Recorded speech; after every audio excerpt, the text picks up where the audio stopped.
Protectionist policy के लिए बोल के हो गया. Let us speak in against the protectionist policy. See, आप अपने देश में अपनी टेक्नोलॉजिकल गुड्स, अपनी टेक्नोलॉजी अपना कर अपने गुड्स बनाओगे तो कंपेयर टू इंटरनेशनल लेवल अपनी क्वालिटी कैसी होगी? अच्छी होगी या एवरेज होगी? बुरी नहीं बोलूंगा, क्योंकि हर देश का अपना कुछ ना कुछ अच्छा ही होता है उनके लेवल पे, राइट? तो बुरा नहीं बोलूंगा, बट प्रॉब्लम है, correct, inefficiency of resource allocation. Correct. अभी क्या है, आपको अपने ही देश में सब कुछ बनाना है तो लोचा हो सकता है. भाई किसको क्या क्या काम दो? The imposition of tariffs and quotas results in loss of allocative efficiency. Producers who are protected from foreign competition do not have enough incentives to reduce costs and innovate. In the long run, they become less competitive and fall behind the rest of the world. बराबर. Protection to undeserving industries. कुछ industries ऐसी है जिनको नहीं है जरूरत protection की, वो बाय डिफॉल्ट उतनी ही रहने वाली है, तो उनको प्रोटेक्ट करके फायदा क्या है? दो इन्फेंट इंडस्ट्री आर्ग्यूमेंट सीम थियोरेटिकली लॉजिकल, बराबर, आप उधर लॉजिकल बता सकते हो उसको, लेकिन लेकिन रुको, हाँ इसको जरा लेजर पॉइंट ले लेते हैं, है ना. Logical. In reality, the policy has been used to protect inefficient industry. First of all, it is difficult to decide which industry need protection from foreign competition. आज आप रियल एस्टेट ले लो तो भी जायंट प्लेयर्स आ गए हैं. Textile, technology, कोई भी ले लो, बड़ा अपनी कंट्री भी मुकाबला तो कर ही रही है. Once protection is given, it is difficult to withdraw it even when the industry matures, because such industry continues to seek protection. India जैसी कंट्री में आपको अगर फोकट की आदत पड़ गई तो फोकट मिलते ही जाता है ना. फिर कितने भी अमीर हो जाए तो भी हम लोग मांगते ही है ना. अभी इलेक्शंस गए हैं, आप लोग ज्यादा स्मार्ट हो इन सब चीजों के लिए समझने के लिए. Protected industries tend to become inefficient as they do not face serious competition from the best in the world. है ना. आपके साथ कंपटीशन ही नहीं है अच्छे वाले का, तो आप डेवलप होगे नहीं, आप भी खुश रहोगे उतने में, बराबर. They become used to government assistance and do not have the incentive to innovate. कुछ नया करेंगे ही नहीं. Unemployment in export sector. Free trade में ये हो रहा था कि जो एक्सपोर्ट प्रोडक्ट्स हम लोग कर रहे थे उसके लिए एम्प्लॉयमेंट जोरदार लगती थी.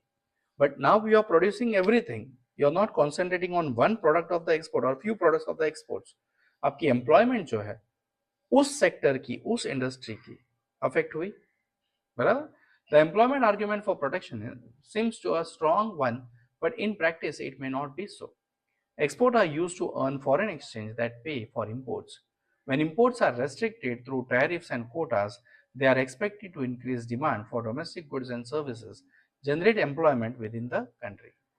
However, अगर आपने protectionist policy रखा, when the imports are curtailed, exports will also be reduced as other nations will put similar barriers to export. आप हमसे नहीं खरीदोगे तो हम आपसे क्यों खरीदे? सिर्फ इंपोर्ट रेस्ट्रिक्ट करने के चक्कर में इनडायरेक्टली आपका एक्सपोर्ट भी रेस्ट्रिक्ट तो होने ही वाला है from the protectionist nation. As the export sector shrinks, the additional employment created in the sector will also shrink. Thus, employment created by restricting imports will neutralize by loss of employment in export sector. Diversification not always possible. Is it possible कि आप हर एक चीज बना पाओ? मुश्किल है ना. जहां अपने जैसी डेवलपिंग कंट्री है, you are struggling with the population, you are struggling with the GDP, you are struggling with the per capita income, you are struggling with technological know how as compared to the advance countries, you are struggling in giving freebies to the people. तो उसमें जब आपके पास social और economical problem इतने सारे हैं, आप डाइवर्सिफिकेशन के लिए कैसे सोचोगे, किस लेवल पे सोचोगे, क्या सोचोगे? ये एक प्रॉब्लम बन जाती है अपने पास, right. Then comes labour, not the only factor of production.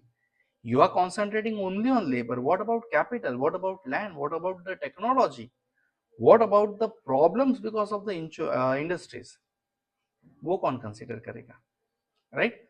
तो उन सब चीजों को पकड़ के हमें आगे बढ़ना पड़ेगा.